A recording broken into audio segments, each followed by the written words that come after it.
1915 మార్చి 25వ తేదీన శ్రీరామనవమి ఉత్సవాలు. ఆ ఉత్సవాలకు రేగే షిరిడి వెళ్ళదలిచాడు.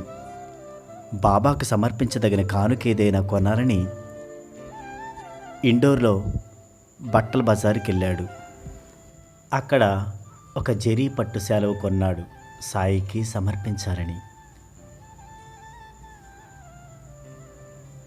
అది 5 అడుగుల చదరంగా ఉంది. చుట్టూ 8 నుంచి 9 అంగుళాల జరీ చల్లికతో నాజుగ్గా ఉంది. అది నచ్చడంతో దాని ఖరీదు 85 రూపాయలైనా సముచితమే అనిపించి కొన్నాడు. అది ఎంత నాజుగ్గా ఉందంటే మడిచిన తర్వాత 6x6x1 అంగుళాల ప్యాకెట్లో ఇమిడిపోయింది. రేగే దానిని షిరిడీకి తీసుకువెళ్ళాడు. ఆ జరీ పట్టు శాలువను సాయి ధరించాలని రేగే కోరిక. అలా సాయి ధరిస్తే తన ప్రేమను సాయి గుర్తించినట్లుగా ఉంటుంది అనుకున్నాడు.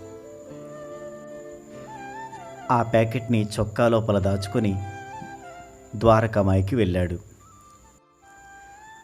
భక్తులు బాబాకు వస్త్రాలు సమర్పించి వాటిని బాబా ఆశీస్సులతో తిరిగి పొందాలని ఆశించేవారు. బాబాపై నాకున్న ప్రేమను వారు గుర్తిస్తే నా కానుక నాకు తిరిగి ఇవ్వకుండా బాబానే స్వీకరించాలి అని రేగే మనసులో అనుకున్నాడు. సాధారణంగా బట్టలు శాలువాలు తెచ్చిన భక్తులందరూ వాటిని బాబాపై కప్పుతారు. అప్పుడు అక్కడున్న సేవకులు ఇదెవరిది అని అడుగుతూ ఎవరిది వారికి ఇచ్చివేస్తారు. రేగే వెళ్ళి నమస్కరిస్తూ బాబా నా కానుకను తిరిగి ఇవ్వకూడదు అని తెచ్చిన ప్యాకెట్ని నేర్పుగా బాబా గద్దె క్రింద దాచాడు. ఎవరు సమర్పించిన కానుకలు వారికి తిరిగి ఇవ్వబడ్డాయి.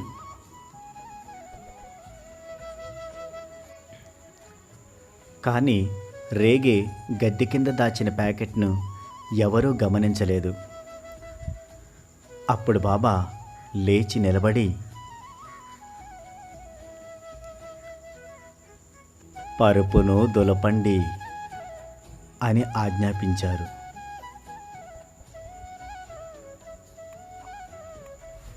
ఆ పరుపు కింద ఒక పొట్లం కనపడింది. దానిని సాయి తీసుకొని ఇది ఎవరిది,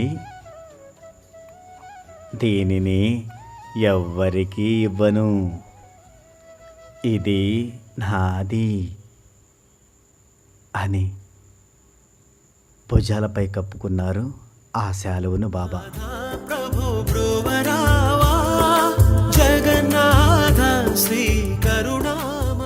రేగే వంక చూచి దీనిని కప్పుకుంటే నేను అందంగా ఉన్నాను కదూ అని అడిగారు. అందాల దేవుడవు సాయి, అపురూప గురుడవు.